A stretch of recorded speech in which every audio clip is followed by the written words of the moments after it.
love for you to see in your mind's eye, behind and next to me, the presence of over 24 beautiful, talented, and dedicated women.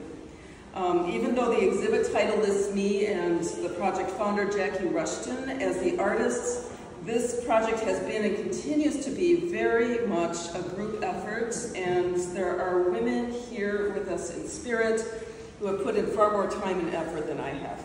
So I just want to acknowledge and thank them before we begin. So this is an interesting exhibit to talk about because above and beyond the beautiful art, there are so many aspects and layers of meaning to the project as a whole that it's hard to know where to start. And I want to make sure that I meet everybody where they are. So before we start, could I have a show of hands? I know there are a couple of beekeepers in this room, so if you're a beekeeper, raise your hand. Awesome. I don't want to put you on the spot, but I just did, right? You guys have firsthand knowledge of working with bees. And the meaning of the images of all these cards, they're familiar to you. And a lot of the other women who've worked on this project are beekeepers, but I'm not. So if you guys are willing, I'd like to encourage everybody to, if you have questions about bees, there's a wonderful resource right here. This is Mary and Dan. Sure. So don't be shy about asking them questions about bees and beekeeping, as long as they're here, but don't feel like you have to stay. So, okay, so now with that said, who in this room is familiar with oracle decks and what they are? Just a few of you, awesome, okay. And so if you're not familiar, this is your first time with oracle cards, let's just start with that. So, because it's easier to learn by doing than by telling you, let's play a little game while I speak. What I'd like you to do is to envision something in your life that you'd like clarity on, or would like to improve, or would like to draw into your life. And I've brought my own copy of the deck, and I'm going to ask my daughter Esther here to pass it along to all of you. When you get the deck, do a quick shuffle in your hands, and then quickly, without thinking too much, pull a card. And then look at that card long enough so that you remember what piece of art it is. And then put it back in the deck and pass it to the next person, okay? And then keep listening, because near the end of this talk, I'll tell you what to do from there. So an oracle deck is basically a tool that helps to trigger your own powers of intuition so that you can get clarity and deeper understanding of what's going on in your life. I don't have time in here to go into exactly how that works, but if you're curious, just ask me after the talk, and I'll be happy to explain the metaphysics of it. Basically, what it does is it helps you get out of your head, and so that the right and left sides of your brain can start to communicate a little bit better. It taps into your intuition. And if you're persistent with doing this and learning to listen and think with both the logical and the emotional, intuitive sides of your brain, then it can help you to start really working all parts of your brain and create amazing changes in your life. So that's pretty much, the theory behind it. And that also speaks to the heart of why this deck and this art project and the bees themselves are so special. We're talking communication, cooperation, and creation. These are very, very powerful elements. And these are three keywords that keep coming up for me when I think about this project. And I want to share why, and why they are so important, especially at this time in human history. So let's first turn our attention to the bees themselves. There's an ancient custom in England and other parts of Europe, and maybe other parts of the world too, to tell the bees whenever a significant event happens in your family or in the community. Events like a marriage or death or birth, or even the comings and goings of the master or mistress of the house are told to the bees. And people will literally go out to the hive and talk to the bees and tell them what happened. And sometimes they'd even bring the bees a piece of wedding cake, right? Or they would drape a cloth of mourning or something like that over the hive. And the belief was that if you do not tell the bees what's happening, they will go away or they will stop producing honey, okay? And while this seems like a quaint custom on the surface, it's actually an incredibly profound idea when you consider the role that bees play in nature and their impact on human welfare. Honeybees can travel up to 5 miles or even more from their hive in their search for pollen and nectar, and a significant amount of food-producing plants depend on them for pollination. In fact, various studies place the economic impact of bees in the multiple billions of dollars, both in the US and worldwide. So if you take away the bees, you're looking at literally at starvation. So bees themselves embody how dependent we really are on the natural world. Let's come back a little bit to the custom of telling the bees. When rituals like this evolve in human society, it points to an ethos much deeper than you may think at first glance. In this case, it signifies the deep connection humans used to have with the natural world, even in relatively recent times. Just 100 or 2 years ago, the average person, even in Western society, had a much deeper awareness of their connection and interdependence with nature. It's only the last few generations that we've almost completely lost that. So just as an example, some people actually still have this connection. About 20 years ago, I was living near Viroqua, Wisconsin, in an area where a lot of Amish farmers had settled. And as in most rural areas, there was a local gathering place where you could go and hear all the gossip and find out what's happening in the area. That was Nelson's hardware store. And one spring day, one year, an old Amish farmer came into Nelson's and announced there'll be no work for 6 weeks. And sure enough, for 6 weeks, storm after storm after storm rolled through and everyone was stuck inside. And how did he know? He was still in touch with what nature is telling us, and he was willing to listen and observe.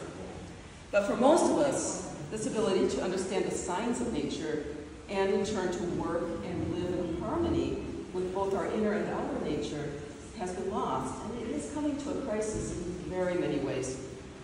So there's a metaphysical principle: as above, so below; as within, so without. I firmly believe that so much of the personal suffering that so many people are experiencing these days is directly related to our disconnection with nature. You are not crazy if you talk to plants or animals or the earth itself. Doing these things is actually natural to human beings, and it is a healing practice that I believe is essential to start doing again. It is time to start reconnecting, and not just telling the bees and other creatures, but also listening to them and considering what we learn from them when we make our human decisions. Because the animals and the plants, each one is adapted to survive and thrive in harmony with the planet that we live on. And when they show up in your life, it's not by accident. If you pay close attention, you will find meaning in what they tell you. But where do you even start, as disconnected as we are? Well, that's one thing this project was designed to help with. The Bee Sisterhood Oracle is fun to work with, right? It's a card deck, it's beautiful.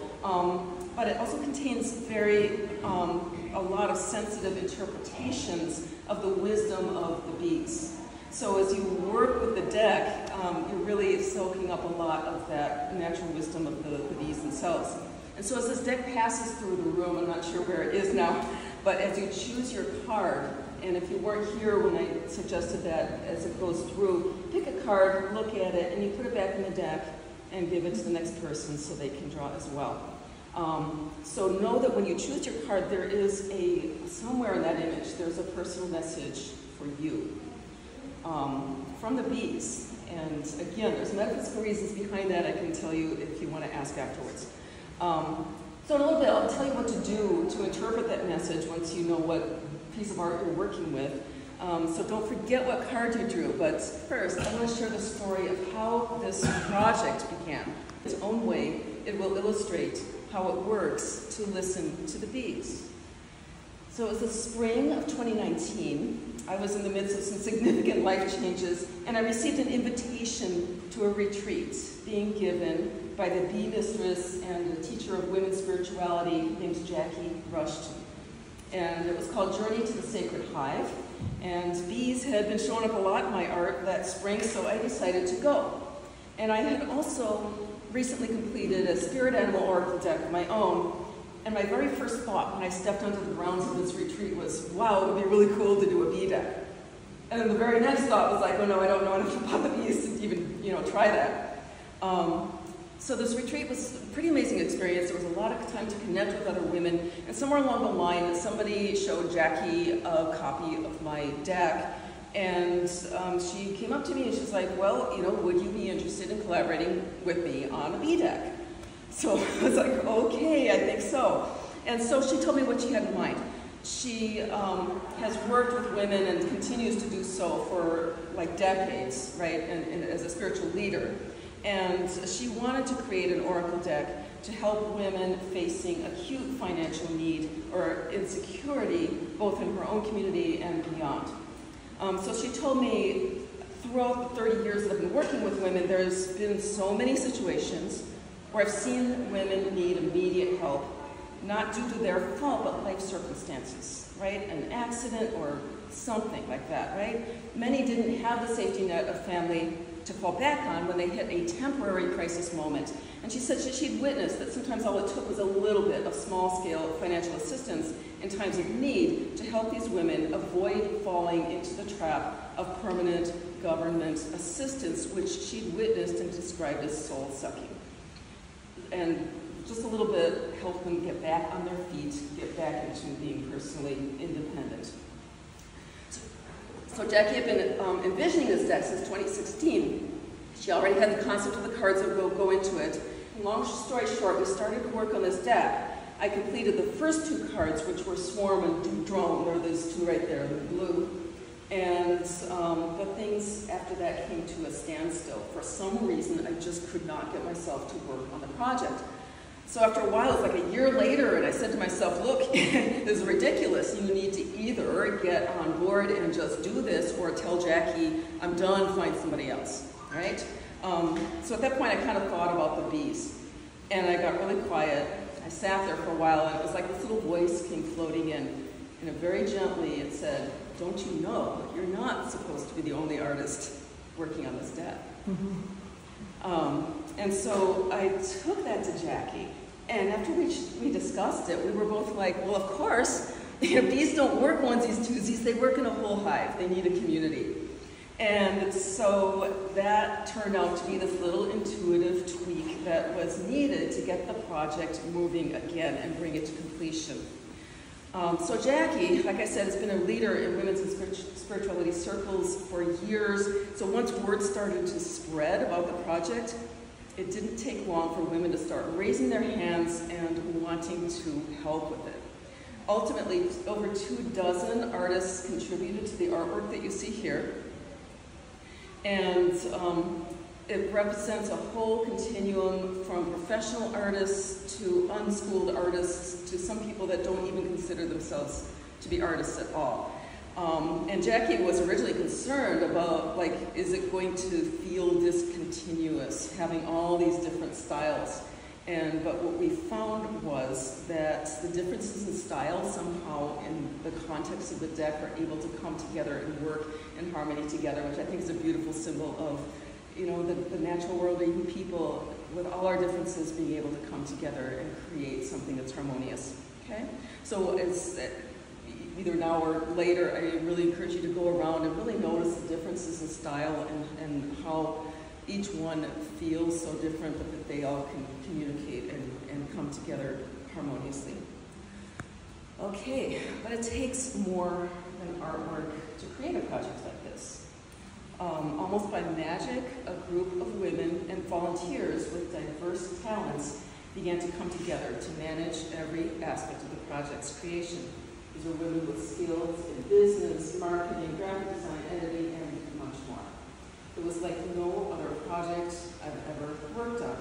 The workings of the group were structured to emulate the workings of a beehive, which with everyone working on it free to weave in and out of the project as their time and circumstances allowed.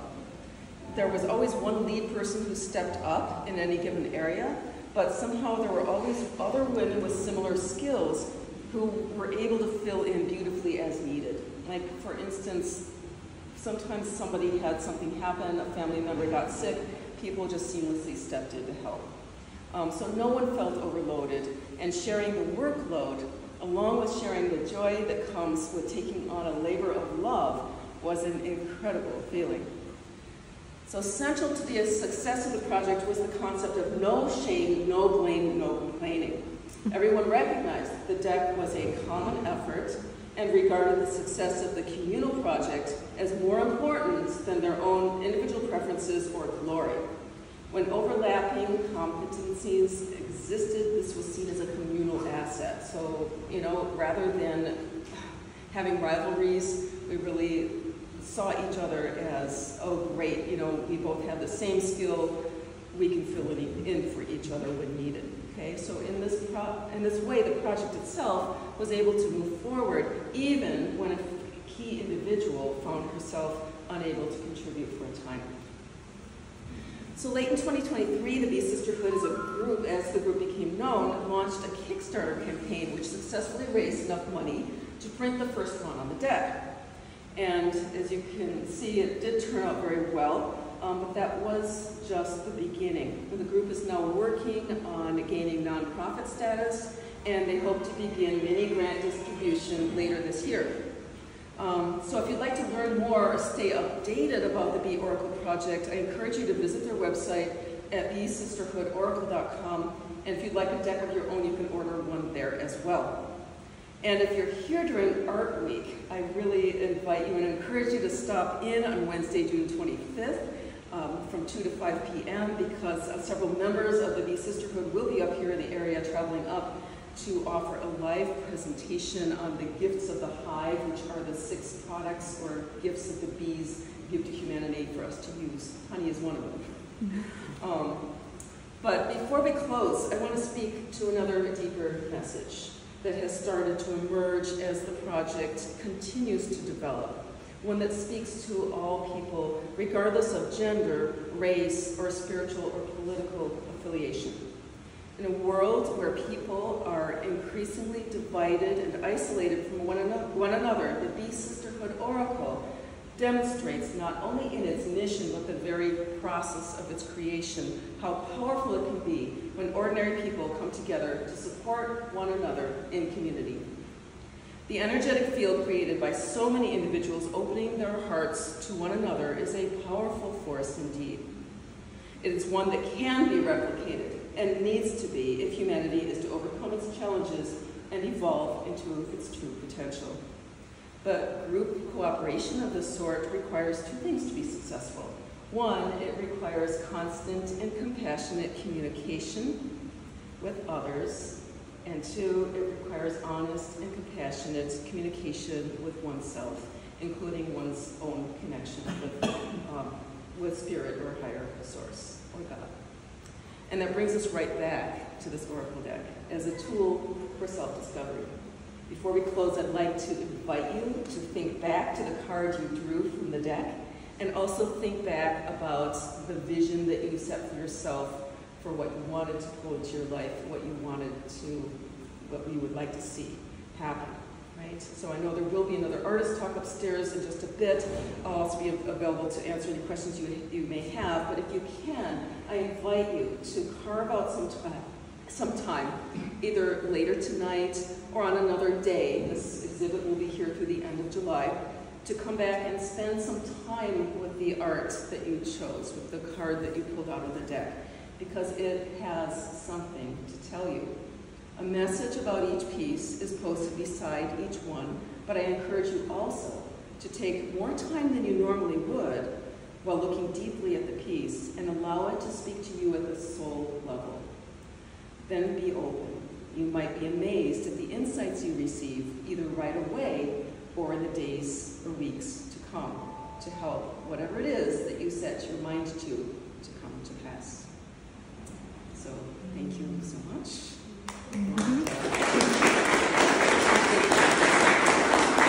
Or just feel free to circulate and enjoy the art. I have a question. Yeah. So, were the individual parts of beekeeping assigned to the artists, or did they volunteer and say, oh, I want to do the queen bee? Yeah, that's a really good question. Some of each, and some of them were, Jackie kind of suggested that I start with swarm, and the reason is because when a bee it's a new beginnings kind of thing, right? It's how a hive reproduces itself and starts a new hive. Is when a hive gets to be too many bees in a hive, they decide, okay, well, we need to split, right? And so they lay extra queen cells, and the old queen goes and takes off with a lot of the bees. And so that was, she said, let's start with the swarm because that's like this new beginning energy. And she described to me, and you may have experienced this, what it feels like to be inside a swarm. And she said it's just like this incredible energy, all these bees swarming around. And so when I was researching it, I discovered that it's the older field bees, the older worker bees, that start to seek a new place. And it's a very democratic procedure. So a bunch of them go out and they find potential new homes. And then they come back and they communicate with each other. They dance and they tell each other where it is. Go check this out. Go check that one out. And they go, it's like house hunting, literally. They go back and forth. And then finally they come back and they almost argue back and forth with each other. It's like, oh, I like this one, I like that one. And they finally come to a consensus. And the vast majority of the time, they end up choosing the home that is the most likely to help them survive, right? Because that's a big deal. The home that they choose really makes or breaks whether the hive lives. And so they come together as a consensus, and then what happens is really cool. So they start to vibrate. And they have this special vibration that happens when they are about to swarm. And pretty soon, when the other bees start to hear the vibrate, they start to vibrate too. And after a while, the whole hive starts to vibrate. And in the process, they're kind of telling each other where to go. So when the whole hive has this clue that, okay, we're going to take off and we're going to go to this new hive, the whole thing takes off and there's this whole swarm of bees. But what happens is the scout bees, the ones that know where they are going, they fly as the crow flies. They go straight towards the new home. The other ones have no clue where they're going. They're like, right, all over the place. And so that's why you see a swarm of bees, and they're all like this, but there's just a few bees that know exactly where they're going. They fly straight and true, and the other ones just kind of end up following. So to me, that's this huge, amazing analogy of what can happen when just a few people, just a few human beings come in and start living and speaking and working from their hearts. And when they have a clear vision of what kind of world we want to create, it doesn't take that many people to have that vision and start working towards it for just about all the rest of us to start following along. It's a very, very powerful lesson from the bees. Yeah, good question, thank you. But anyway, back to your question. Yeah, some of them were assigned, others were like, oh yeah, I want to do gloves, I want to do this or that. So it was really sort of, you know, it happened. At the end, there were a few that were like, okay, well, yeah, that one needs to be done. I can take that. So, yeah. Any other questions? Well, being a beekeeper, I am just taken with all the different approaches to each part of being a bee or a beekeeper, and I don't see anything that's missing. Good. It's just wonderful. I know Jackie, I wish she could have been here, because I know she put a lot of thought into what to include. And they come in, the cards are divided into several sections. So there's one section about the roles of the bees. You have the queen and the drone and the worker and so forth.